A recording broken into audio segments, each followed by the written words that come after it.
kjo që qeveria Benjamin Netanyahu është duke bërë, është ajo që nazistët bën kundrejt izraelitëve gjatë të sudit botërore. Por, njëkohësisht, fraksionet kanë filluar edhe brenda parlamentit izraelit, kur ne dim që shumë zëra kritik opozit është nxjerrë jashtë parlamentit me forcë, është detyruar të mos flasi në publike të tjerë. Mediave është represuar për shkak të quajturit ligji i luftës, siç parapërqet të që nga qeveria Benjamin Netanyahu. Dhe njëkohësisht Komiteti Evropian në së fundi është zgjuar, duke ndaluar tregtinë e armëve me Izraelin. Problemi është i Eurovizionit të vit, ku 5 vende nuk kanë për të qenë në pjesë e saj. Spanja, Hollanda, Irlanda, Slovenia, zyrtarisht kanë thënë që do të marrin pjesë, Turqia njëkohësisht nuk ka për të marrë pjesë. Pra diku te 5-6 vende nuk kanë për të qenë pjesë e saj, ndërsa shumë tjera janë duke konsideruar vendimin për të qenë apo jo me Izraelin. Pasi si mund të jesh në një vend ku në cilin e aplikohet sa të dy fishta. Rusia është përjashtuar nga shumë aktivitete sot. Ndërsa Izraeli nuk është. Pse? Sepse ka mbështetjen e SBA-s. Ne duhet të teksuar që veçanërisht ne pam në Kombet e Bashkuara, që të vetë delegacioni që ndëjin ishin amerikanët dhe disa vende të Mikronezisë. Ato janë të vetë vende që e mbështesin Izraelin sot. Pra Nuru, Guinea Papau, një gjë të lloj SBA-t të tjerë të vende që ka nga një person delegat. Njëkohësisht, kjo vizitë duke se tregon edhe faktin që situata nuk është e fort stabil edhe për kryeministin Benjamin Netanyahu, pasi ne dim që edhe gjatë vizitës së parë kur u takoi me presidentin Trump në 2025-ën, ishte kryesisht për presionin e madh që evropianët po ushtrojnë tek ai. Tani ky presion është faktik. Që evropianët janë zgjuar dhe kanë pranuar dhe po njohin shtetin e Palestinës, po pranojnë në zgjedhjen me 2 shtete ose ato që quhet për të qenë 2 shtete përballë njëri tjetrit, Izraeli dhe Palestina. Njëkohësisht, ky takim duket se po vinë edhe për shkak se amerikanët vetë duke se u përmbasi durimi me qeverinë e Benjamin Netanyahu, pasi ne dim që Amerika është partneri më i madh i vendeve arabe, ata hoqën sanksionet nga Siria dhe po mundohen të jenë aktiv në linjën e mesme me Arabinë Saudite, Katarin, Emiratet Bashkuara Arabe etj. Për investimet që ato vende bëjnë dhe kanë SBA dhe SBA-ja kanë ato.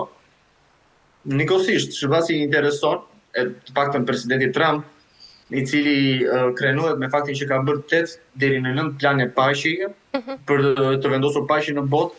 Flasim në Republikën Demokratike të Kongos, Tajland, Kambodgja, Izrael, Palestinë dhe së fundmi tentativat për të bërë paqe në Ukrainë. Por që duke se situata ka ngelur në të njëjtën pikë, Izraeli nuk po të ishet mbrapa, po vijon të bëjë krime lufte dhe krime kundrejt njerëzimit, që janë të njohura edhe nga OKB-ja sot dhe të bllokuara në rezoluta vetëm nga Shtetet e Bashkuara të Amerikës.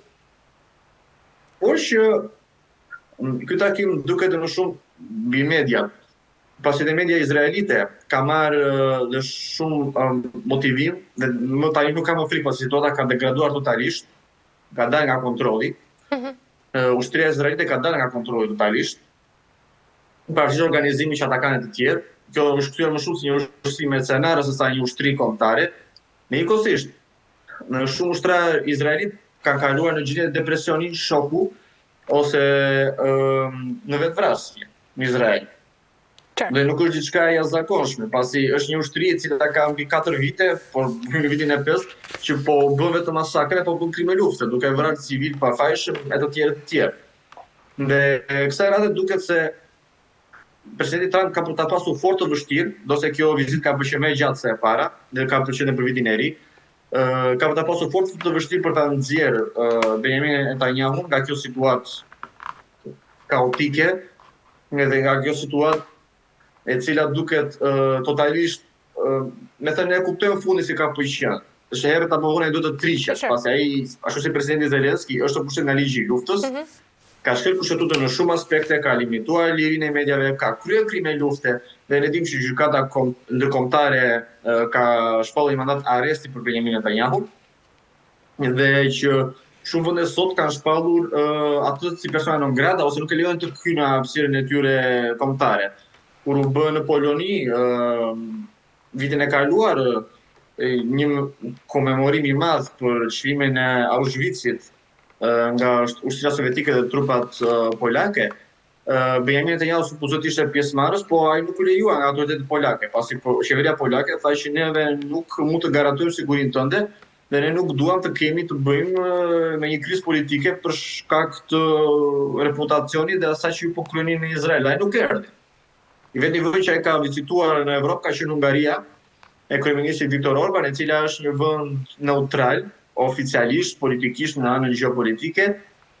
Është një vend i cili ka sfiduar deri në limit principet diplomatike të Bashkimit Evropian ose të politikës ndërkombëtare, dhe që dim që ka bërë shumë takime kontradiktore, si me amerikanët, si me rusët, si me kinezët, si me arabët dhe të tjerë. Po veç këtij vendi, ai s'ka bërë vizitë në vende të tjera evropiane.